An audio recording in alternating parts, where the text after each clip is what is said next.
You ask Tiger to calculate.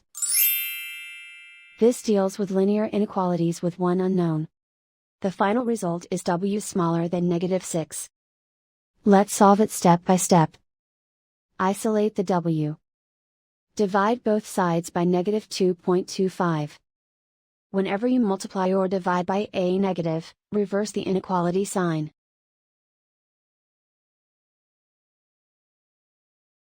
Cancel out the negatives.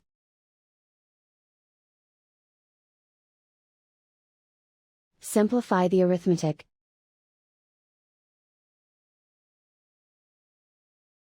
Move the negative sign from the denominator to the numerator.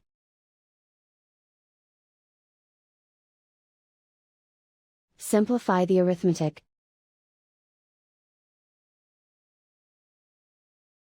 Plot the solution on a coordinate grid. And so the final result is w smaller than -6.